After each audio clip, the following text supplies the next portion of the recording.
Welcome back to the Deep Dive, a low-effort podcast.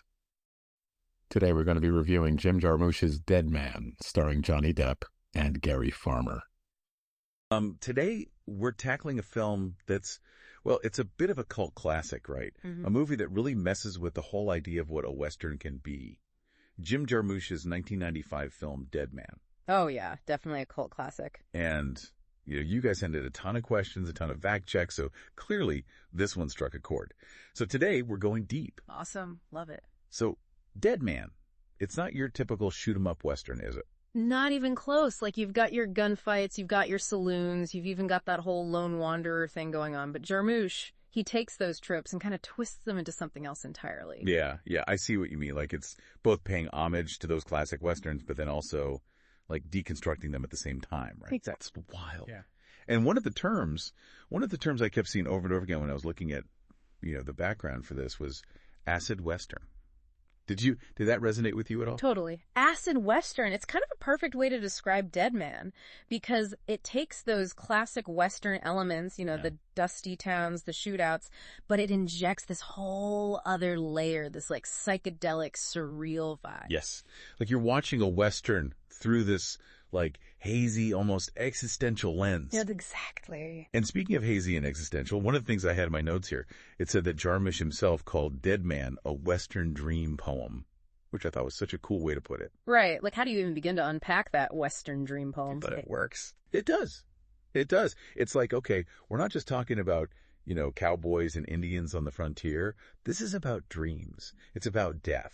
It's about, like, rebirth, big, heavy stuff. Big, heavy stuff, and it's all done in this, like, stark, beautiful black and white, which, let's be honest, you don't see that very often in a Western, do you? Right. Usually it's all about those sweeping vistas, and it's in color. Exactly. What do you think Jarmusch was going for by stripping all that color away? It's bold, right? Like, from the jump. This isn't your granddad's John Ford Western. The black and white, it hits different. You get those amazing contrasts of light and shadow, and it makes everything feel so timeless, almost mythic. Yeah. It's like he's using the black and white to create this whole other world, And of course, you can't talk about the look of Dead Man without talking about the cinematographer, Robbie Muller. Oh, man. Robbie Muller, he was a master of light and shadow. A true artist. Seriously. And the way he shoots those landscapes, the way he frames Johnny Depp's face, every shot is like a beautifully composed painting. Yeah. Like you said, he was an artist. Okay. So we're talking about Dead Man. We can't talk about this film without talking about this town. This town it's practically a character in and of itself.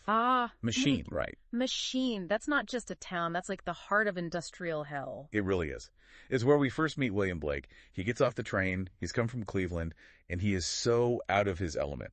Completely. You've got this like mousy accountant, and he's just been dropped into this grimy industrial hellscape dominated by that massive factory. The Dickinson Metalworks, right? Talk about a symbol of like the relentless gears of capitalism. Oh, absolutely. And Jarmusch picked that name, Machine, very deliberately. It's not subtle, right? This force that's coming in, changing the West, stripping it bare, all those natural landscapes replaced with smoke and steel. Yeah. It's like the town itself is this like symbol of progress. But like progress at what cost? Exactly. So you've got Blake. He's in this harsh, unforgiving environment, and this is where he starts to transform. It's like getting shot, almost like he has to kind of die in a way to be reborn into this new life. Oh, for sure. And guiding him on this journey, this odyssey, is the one and only Nobody. Oh, man. Nobody. Talk about a character, right? Nobody, played brilliantly by Gary Farmer. He's the link between the world Blake's leaving behind and the, like, spiritual odyssey that's in front of him.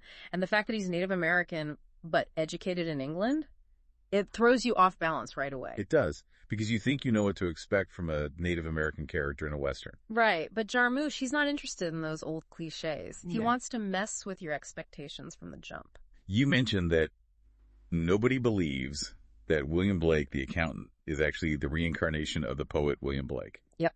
How wild is that? Talk about a mind bend, right? It's like this metafiction thing going on. I love it. It's like a whole other layer to the movie, Yeah. Like, Jarmusch is playing with us, blurring those lines between what's real and what's not. It's true. Yeah. And it makes you think about all those little anachronisms throughout the film. Oh, yeah, totally. Like those little hints that something's not quite right time-wise. Exactly. But we can come back to those. I did want to circle back to Nobody, though. I mean, one of the things that really struck me, and you were very insistent on this in your notes, was just how respectful the film is of Native American culture, which sadly is not always the case in Westerns. It's true. And it's not just about, like, casting Native American actors, which Jarmusch does, but it's deeper than that. It's about the way he incorporates their language, their spirituality, their whole way of seeing the world. It's woven into the fabric of the film. You mentioned the use of, like, multiple Native American languages. Yeah. There's Cree, there's Blackfoot, there's Maka. Yeah. And I imagine for a lot of people watching this, it's not just hearing different languages, but it's hearing languages they've never heard before, in a movie at least. That's the thing, right? And it just hits different. Like, for Jarmusch, it's not just about, like, historical accuracy, although that's part of it. It's about challenging that dominance of English, that single perspective. By using these other languages, he's creating this sense of place, this cultural richness that you don't usually get in a Western. It's true. And there's this interesting thing that happens, too, where the audience, we kind of go on this journey of understanding alongside Blake. Like, at the beginning, we're thrown into this world just like he is. People are speaking these languages we don't understand. It's disorienting. But then, as he starts to understand, as he journeys further, so do we. That's pretty cool. It is cool. It's like Jarmusch is saying, hey, I'm not going to spoon feed you everything. Let go. Surrender to the experience. And that's interesting you should put it that way, because I remember the first time I saw this movie, I was like, what is going on?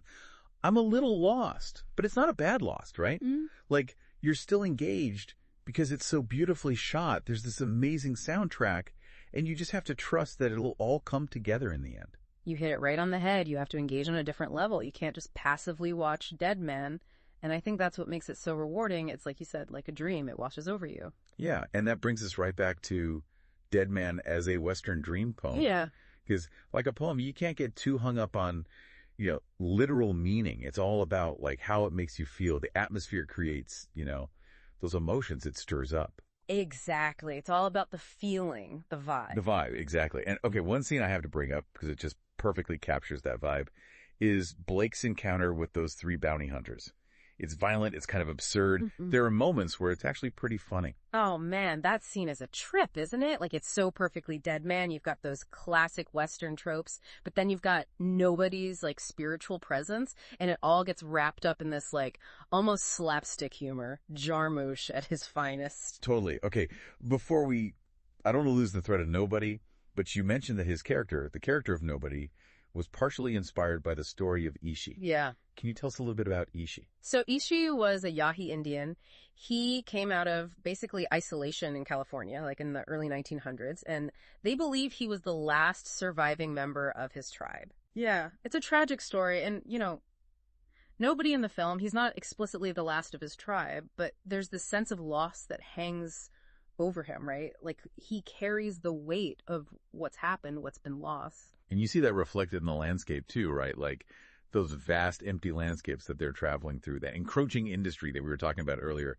Robbie Mueller just does such an amazing job of capturing it all. Oh, for sure. Jarmusch and Mueller, they create this portrait of the West that's both beautiful and kind of heartbreaking at the same time. Like, you see those wide open spaces and you can't help but feel a sense of awe. But then you've got those factories, those railroads, those reminders of what's being destroyed. And against that backdrop, you've got Blake, this guy who's basically walking towards death, guided by nobody, who's carrying all this history on his shoulders. It's powerful stuff. And it just makes you think, right? Mm-hmm. About these different ways of confronting mortality. You've got Blake, this guy from the East. He's thrown into this situation he doesn't understand. He's clinging to life even as it's slipping away. And then you've got Nobody, who seems to have this completely different understanding of death. It's more cyclical, like it's just part of the natural order of things. I like that. That's a great way to put it. It's like 2 different worldviews colliding right there on screen. And it all circles back to that question of identity that we touched on earlier. Like, is Blake really the reincarnation of the poet? Or is it something else? Is it about him coming to terms with the idea of death?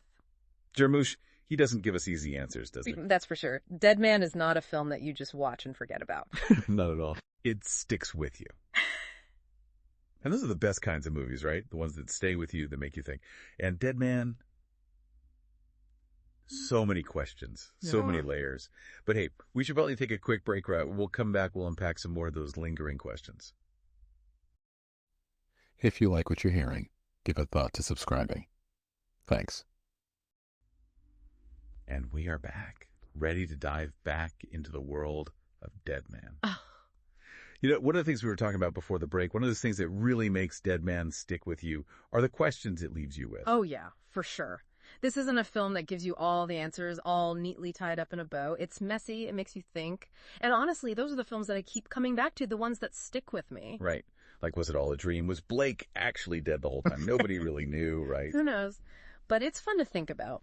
It is. It is. But before the break, we were talking about those different cultural perspectives on death. And I'm curious, what do you think, like, what's the big takeaway here? Is Jarmusch trying to say something specific about life and death? Or is it more about, like, the journey itself? I think it's both. And that's what makes Dead Man so powerful. Like, you've got Blake's physical journey, right? He's traveling across this harsh, unforgiving landscape, and that mirrors this internal journey he's on, confronting his own mortality. But then you've got these other layers, right? Like the dream sequences, the symbolism. It hints at something more spiritual, more in line with nobody's beliefs. And that ending with Blake being sent down the river. I mean, it's been, what, almost 30 years since the film came out. People are still debating what it all means. Right. And that's the beauty of it. Is it a literal death? Is it a metaphorical rebirth? Is it like nobody believes, like some kind of transmigration of the soul? Jarmusch, he leaves it open. It's your interpretation. It's your journey as a viewer. I love that. He's giving us, the audience, the power, right, to engage with the film on our own terms. And, you know, it's funny. When this film first came out, it got kind of mixed reviews, but its legacy, I mean, it's just grown and grown over time. Totally. Like, when it premiered, it was just so different, so unconventional. Audiences, I don't think they were ready for it, but over time, it found its people. And now you can see its influence everywhere. Yeah. I mean, the whole neo-Western thing, even just the use of black and white and independent cinema, it's like Dead Man helped pave the way for all that. 100%. Like, even thinking about specific films, the assassination of Jesse James by the coward Robert Ford comes to mind. Those visuals, that melancholic tone, it definitely feels like it owes something to Dead Man. For sure. Or even more recent stuff like The Rider or First Cow. You know, they have different styles, obviously, but they share that same, like, rawness and authenticity that Jarmusch captured so well. It's like Dead Man was ahead of its time in a way. Totally. And it's not just film either. Think about all the conversations it sparked in classrooms, academic journals, even art galleries.